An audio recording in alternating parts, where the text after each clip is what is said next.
right now. Today is the day that you choose to change the rest of your life. It is time to turn your setback into the greatest comeback story ever told, and nobody is more capable than you.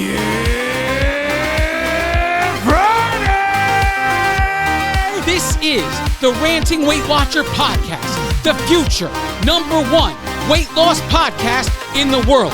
I am your host, Donato Russo. I hope you enjoy the show today. If this is your first time here and you enjoy the show, please subscribe and spread the word of the Ranting Weight Watcher podcast wherever you are and to whomever will listen.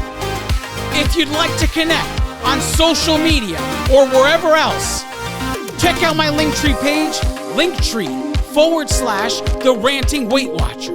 Let's connect today.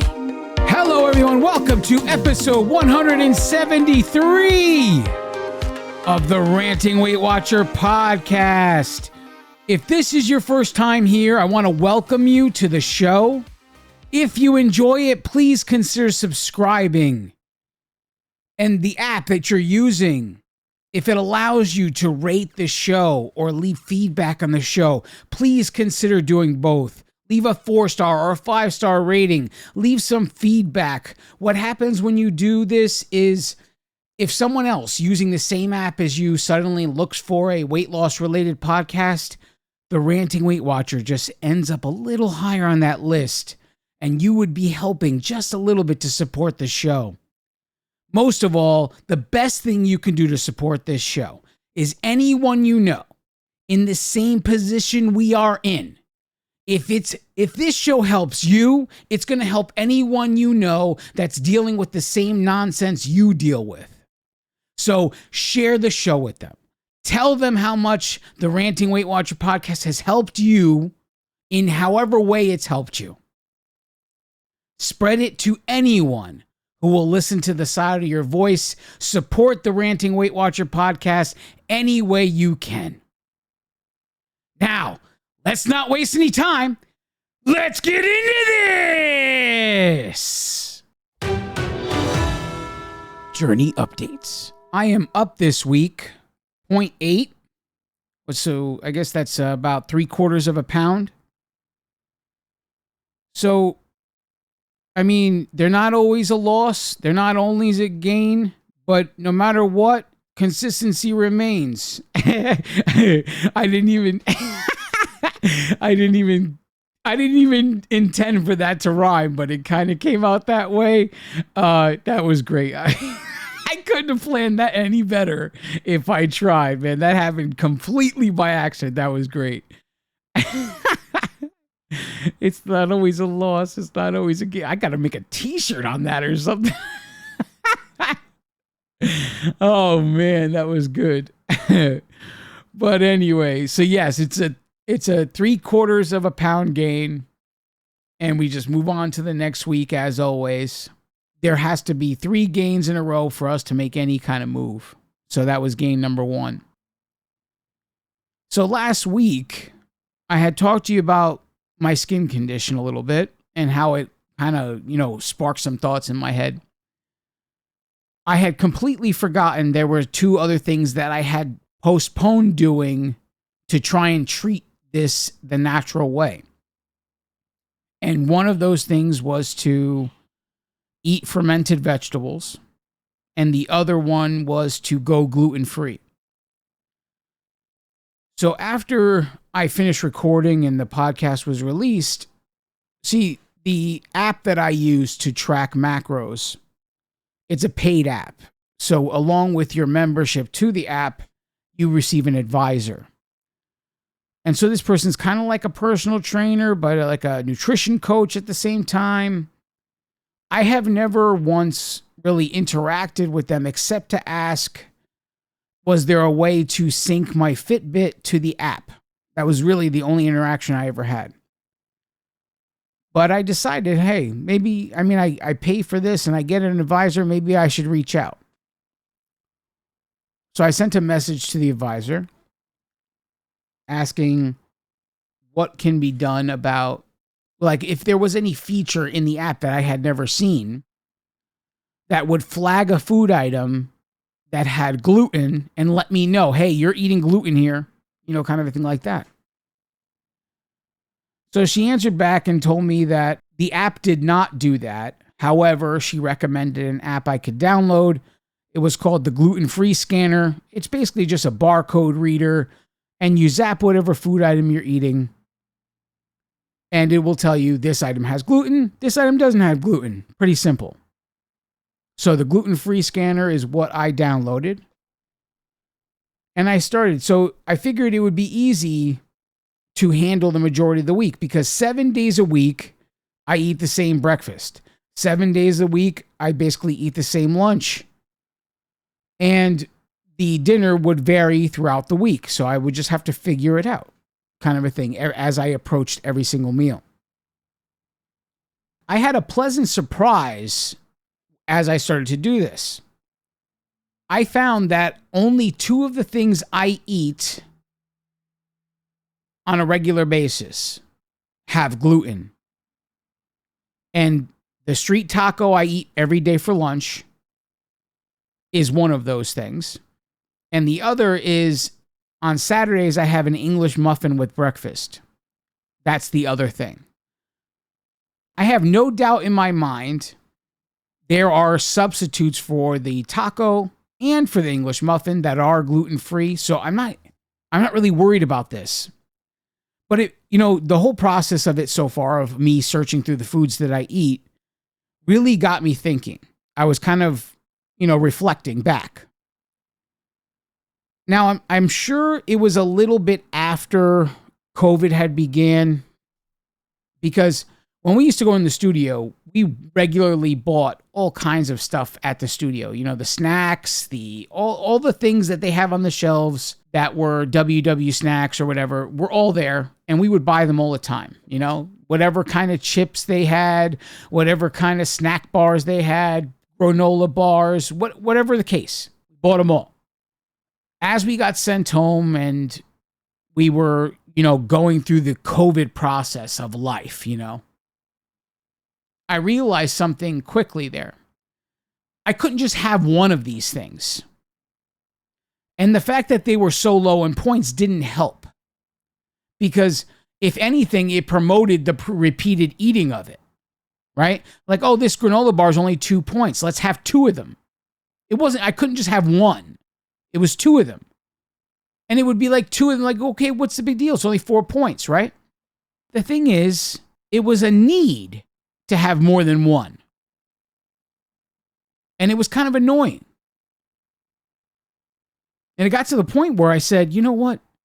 I really have to consider here eliminating everything I have that comes in a wrapper or a barcode or whatever, right? So all of the snack foods, all of the regular foods, as many of them as I could possibly replace, had to become a whole food. And this was like an obsession of mine. And it was all based on the fact that I couldn't eat just one of these snacks. So one by one, every snack that I ate pretty much on a daily basis became a whole food. And every whole food tended to be a fruit. And I did find that when they became a whole fruit, I stayed satisfied longer because my body worked harder to break down the fruit than it did the snack. And it didn't really matter who the snack was manufactured by. They all have ingredients that make you crave more. I don't care if it was made by Doritos or if it was made by WW or Atkins or whatever. It doesn't matter who makes it or why they made it. There are ingredients in every single one of these things that cause you to want more. Whether that ingredient causes you to want more right away, or that ingredient causes you to want more in a couple hours, whatever it is, there are ingredients that cause you to want more. And there is no satisfaction found in any of those foods. But I did realize shortly after this transition was every time I replaced with a whole food, I felt a whole lot more satisfied. I favored fruit when I made this transition. So every snack item I had became a fruit. And there was a time that I was eating probably 11 or 12 fruits a day on a daily basis. So some time goes by, and it becomes to the point that the only thing that I eat that is manufactured food, like anything that with a barcode, has basically eliminated except for three things. One is the cottage cheese. Two is the yogurt. And three was the sliced bread that I had every day for lunch at that time. And then some more time went by, and I decided to transition to start paying attention to what I choose to eat with the use of macros. With the macros I was choosing, I had to start making some changes. And at that time, those changes were a lot to do with all of the fruit that I had transitioned to. Because all of that fruit was still carbs, and I was trying to transfer to more protein, less carbs, right? So yeah, there are plenty of people that would say, well, the carbs from a fruit are different. I completely get all that. But the whole idea of this was to get higher on protein and less on carbs. So in the process of that, the bread that I ate on a daily basis basically became a street taco. And the rice that I ate on a daily basis with dinner just basically disappeared. So the only things, again, coming out of that period of time that stayed, that even had a barcode, were now the yogurt, the cottage cheese, and the street taco. And so time went on again. So the time period comes to right now, and I start zapping everything that I want to know if it has gluten. And I'm so pleasantly surprised, because this whole idea that I needed to do this, to change from eating packaged foods to eating whole foods, without even realizing it, that whole process eliminated the majority of gluten in my life. There were so few things that I ate that had gluten in them, it was kind of crazy. So as I'm zapping through here, so far in my exploration of everything, there are only two things that need to be changed or substituted. My transition to whole foods eliminated the overwhelming majority of gluten in my life without even trying. It just happened by accident. A transition to whole foods geared it all up. So my street taco has gluten. And on Saturdays, I have an English muffin, and that has gluten. I am sure both of those items have gluten-free substitutions. I'm not even worried about it. I'm more impressed that, if anything, the only things that I see are problems are, okay, nights that we ever choose to eat out. That's going to be a problem because I have no idea what's in the stuff that we're getting. And I'm sure that there are restaurants that have gluten-free menus, and I'm sure of that. But I'm also not as worried about it. If I could remember what I always tell you guys, 97%. 97%. If you can get 97% to where you want to be in anything, the other 3% won't matter. Right? So if I can get 97% of the food that I eat gluten-free, the 3% I may eat that has gluten won't matter. And now it's not causing me, like, I'm sure that there are people that eat gluten and they feel pain and all that stuff. It's not happening to me like that. This is in regards to autoimmune disease, and going gluten-free is something to promote gut health. Because it's more about the health of your gut than it is about the gluten itself, right? Because everything that we eat, even the stuff that's not good that we love so much, It all does stuff to our bodies once it's in there. All of those ingredients on the side of a package of whatever the processed food is, those ingredients you can't pronounce, they are doing stuff on the inside of your body, and they cause adverse reactions. Your body doesn't know how to fight these things. So the liver ends up affected by it because the liver just doesn't know what to do with these ingredients. It was not created to deal with anything like this. And so it goes on. And as we eat these things, and as we don't care, just because we love the taste of these things so much, our liver becomes more and more affected. And if we all started to understand that the ingredients of our food are doing more harm to us than the food we're eating itself, then we would be in a much better place.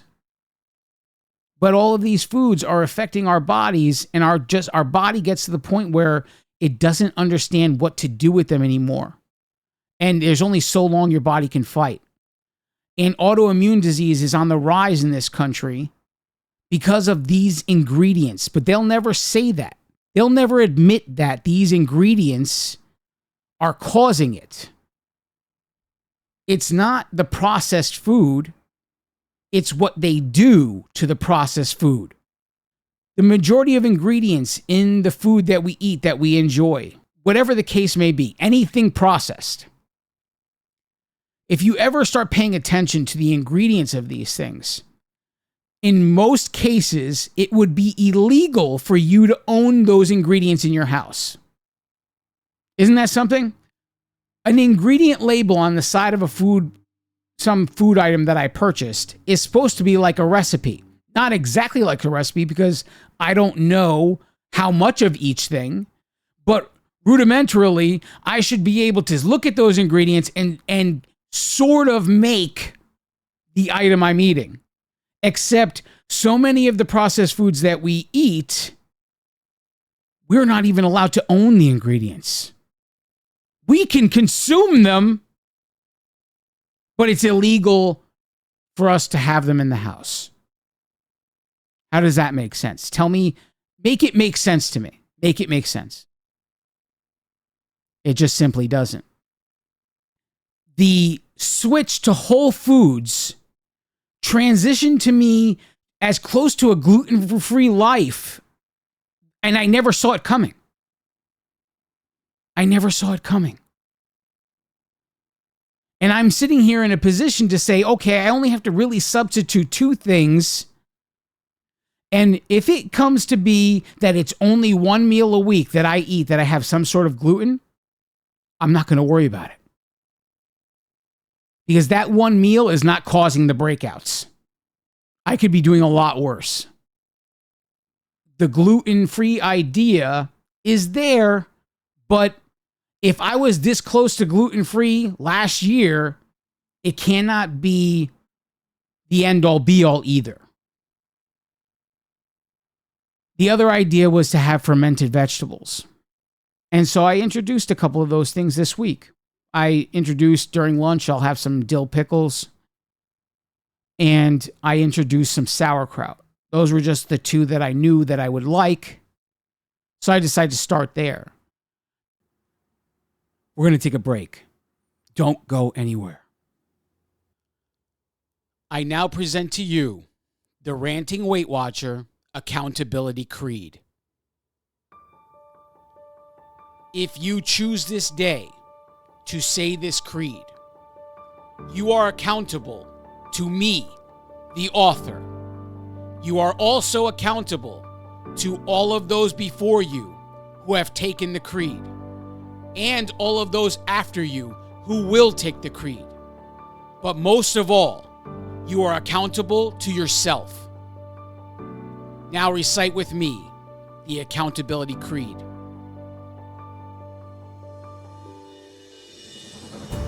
Nothing can stand in my way because I choose to be unstoppable.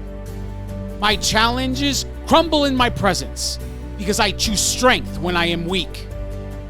My insecurities have no power over my life because I choose confidence in the face of fear. I own every last one of my mistakes because I choose growth over mediocrity.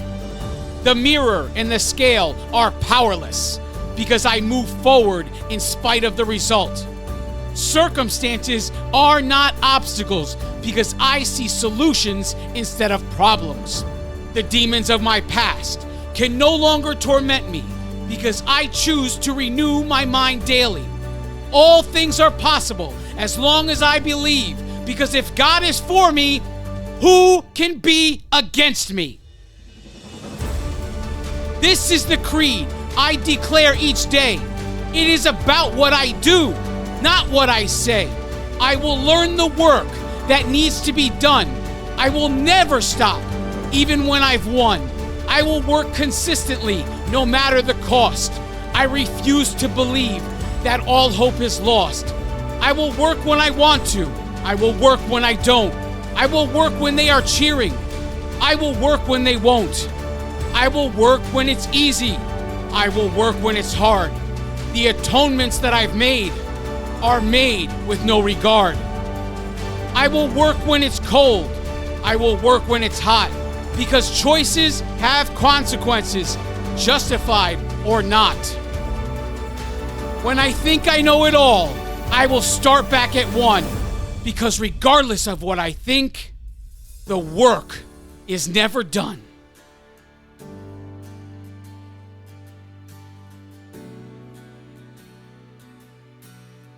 And from this moment forward, when times are tough,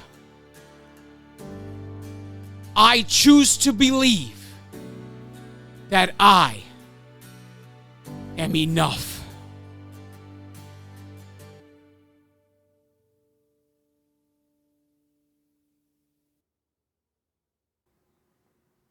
And we are back. Thanks for sticking with me. After looking a little deeper here, I realized that the reason why fermented vegetables is part of the process is very much like yogurt. There are live cultures of bacteria in fermented vegetables. Now, it cannot be canned fermented vegetables. It actually has to be stuff that needs to be refrigerated. It cannot be something that lasts forever in a can. So these live cultures, when you eat them, they're supposed to settle in your gut, and it's supposed to balance the gut bacteria. A lot of the processed foods we eat, a lot of the antibiotics we take kill all the bacteria. The antibiotics alone kill everything, right? So now your gut is empty where it needs to have good bacteria. You've killed everything. Every time you literally take antibiotics, you're killing everything. I'm no expert in this. I've just listened to many books and podcasts of people talking about it who are considered experts. I'm not claiming to be an expert here. I'm only telling you what I heard. So our gut needs to have good bacteria, but yet the antibiotics we take so readily kill that bacteria. Even the food that can grow that has good bacteria, the pesticides that we use actually kill the beneficial bacteria in these foods. So that we're being hit in multiple areas here. Does that mean we should stop trying? No.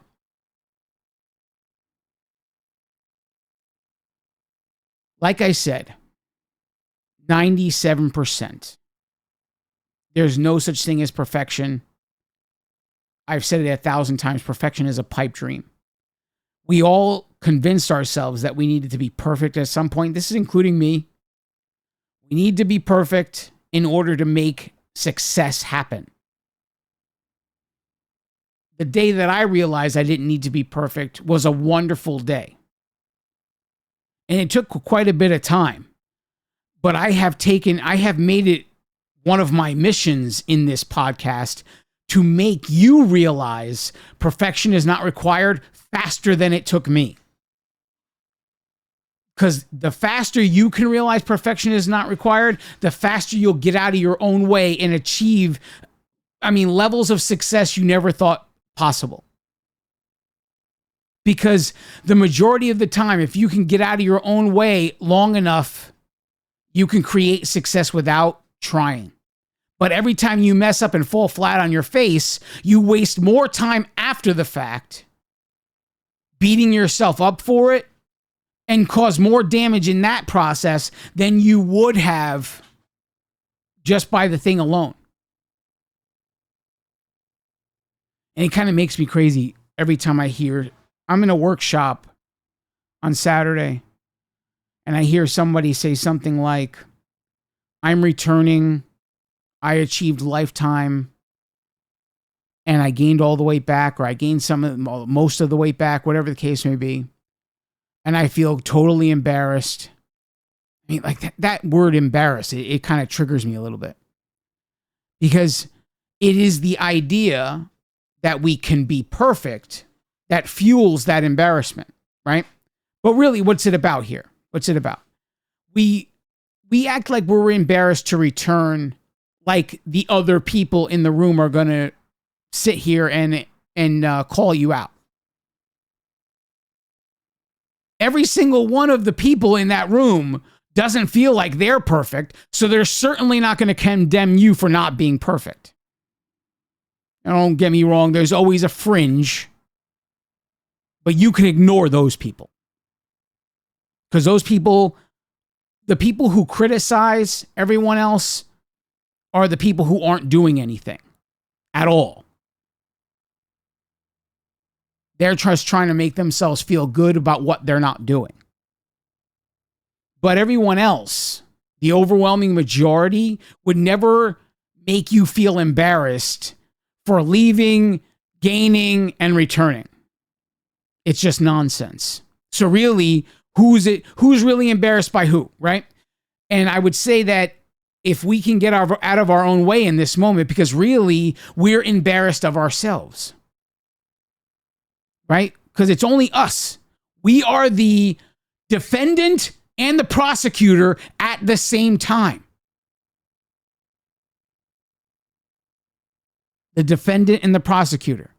And when you're sitting here condemning yourself and being embarrassed, what ends up being the idea almost every time is the idea is to quit and walk away.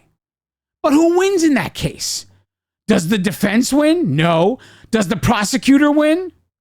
But who is the prosecutor? Is the prosecutor the old you who would rather be comfortable ignoring what they could have achieved and eating happy? Or is the prosecutor the new you who just wants you to get there by any means necessary? And I'm here to tell you because I was in this position. Anybody who's listened to episode 1 knows I was in this position. And I'm telling you, the prosecutor is the condemner. And the prosecutor is the old you. And the old you just wants control.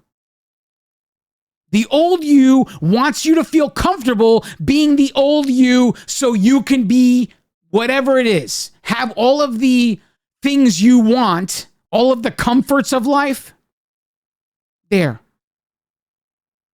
That's really what it's about. All of those foods that make you feel comfortable about your current position in life, the old you just wants that present. And the old you will deal with the you that gets angry about it every once in a while, as long as you don't actually do anything about it. Right? The day you decide to actually do something about it, the old you will get pretty angry that you're doing something about it. And the new you will start to succeed in spite of the old you.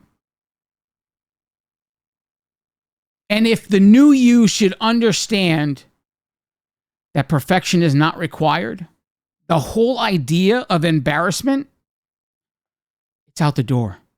It's gone. And when that's gone, in this moment, you become unstoppable.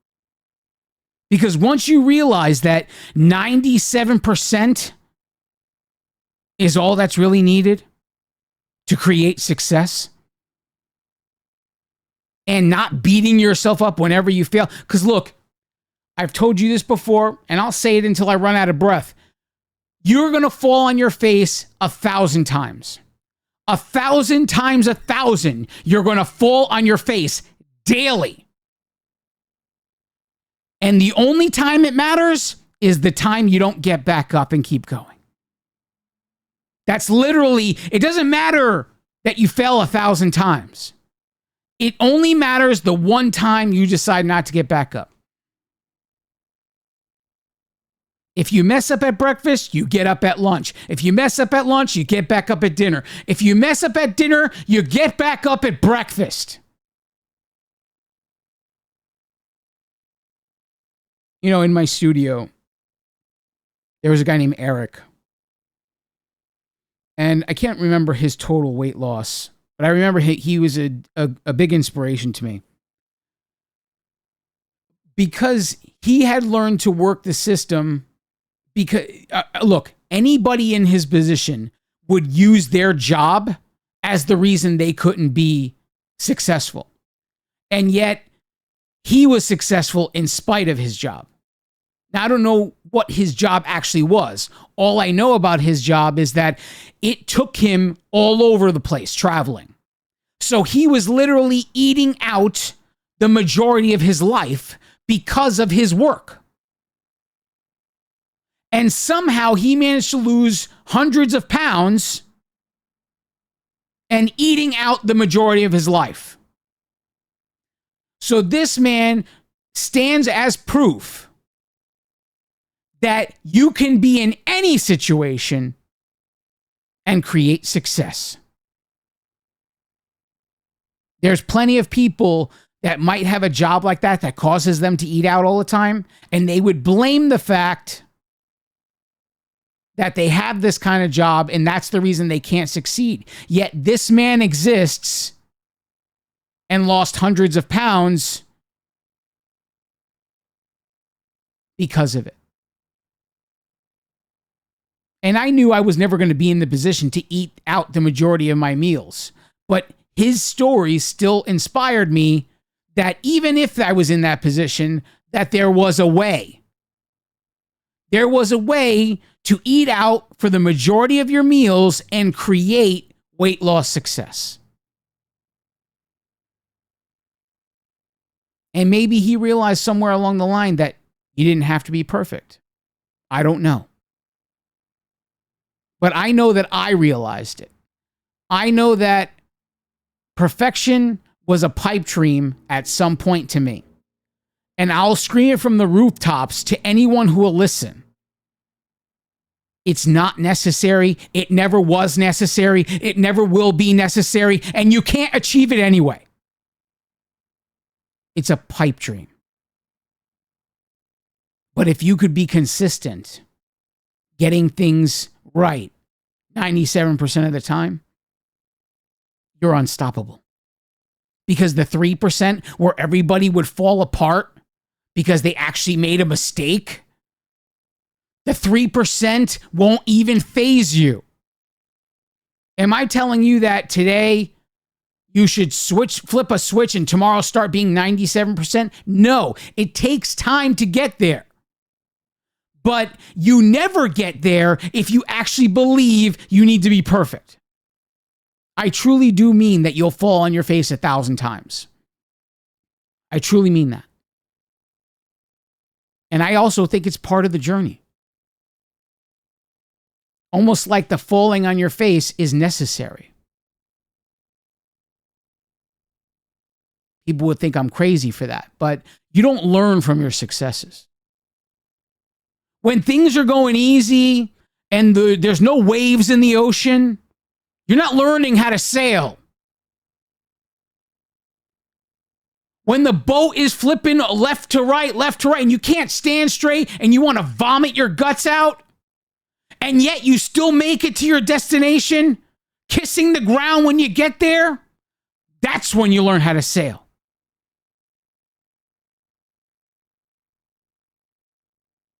And that's kind of like what weight loss is like.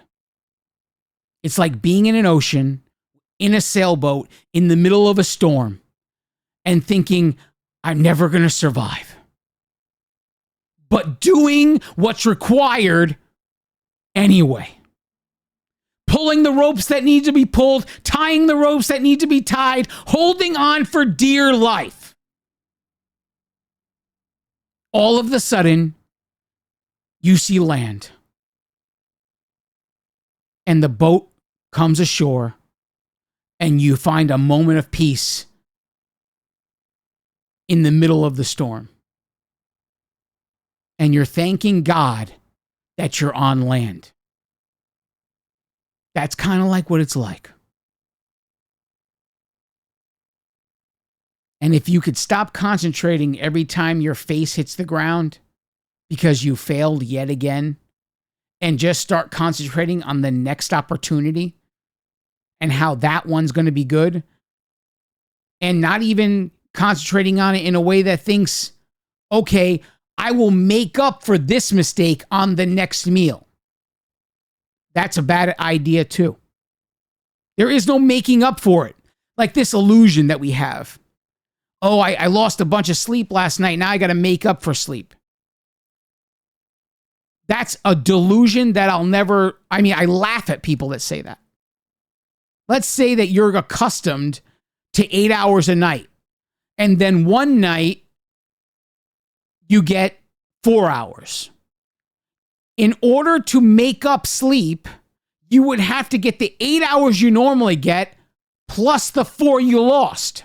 You'd have to sleep 12 hours in order to make up that. So can you understand? Can that give you the idea that there is no making up for what you messed up? There's no making up that. You just simply move on to the next meal and make sure that whatever you have planned for that meal, you do your best to get it right. It's that simple. There's no need for embarrassment. It doesn't matter. It's you versus you in the end. You are the defendant and the prosecutor. All you need to do is move forward and forget what the prosecutor is saying to you, because the prosecutor remembers everything. It knows everything you've ever done and knows how to convict you for everything you've ever done. And these convictions are not constructive. These convictions are all destructive. And all they do in the end is cause you to want to quit. And what happens when you quit? Do you become healthy by quitting? If we could become healthy by quitting, would anybody need to be hearing my voice right now? 97%. Forget the embarrassment. It's nonsense. It's a lie. Whatever your mistake, no embarrassment, no condemnation. Just move forward. That's how you win. Just move forward. All the things you do right will eventually drown out all the things you do wrong, so long as the percentage starts to go in that direction. It doesn't have to be in that direction in the beginning. It just has to get there eventually.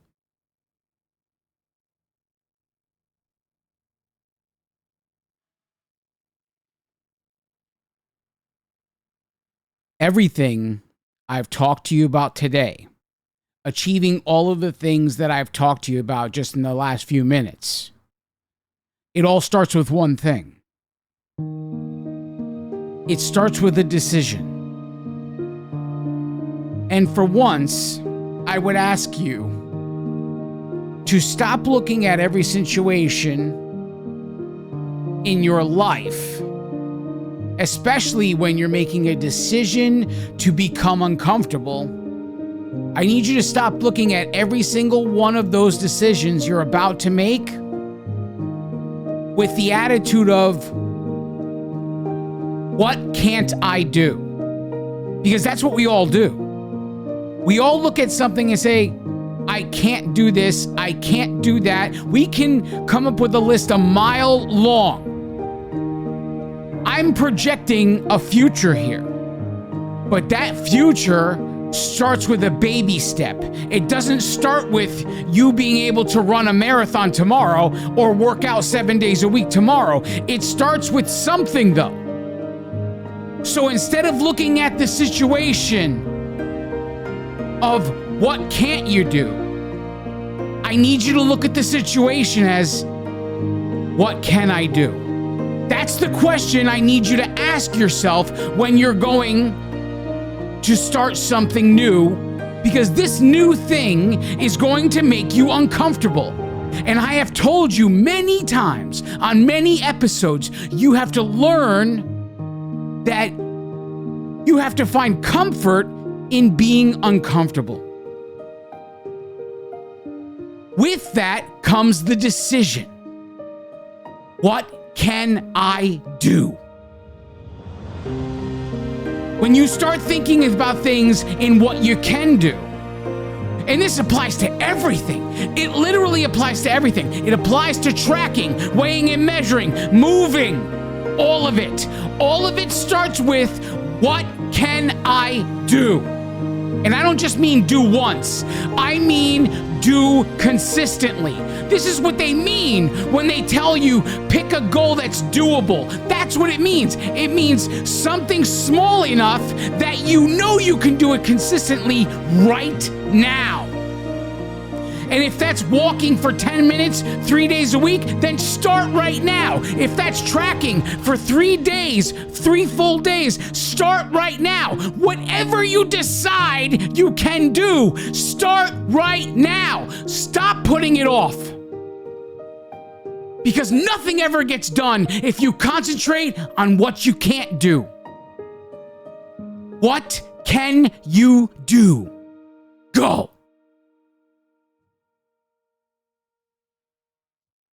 I love each and every one of you. God bless you all.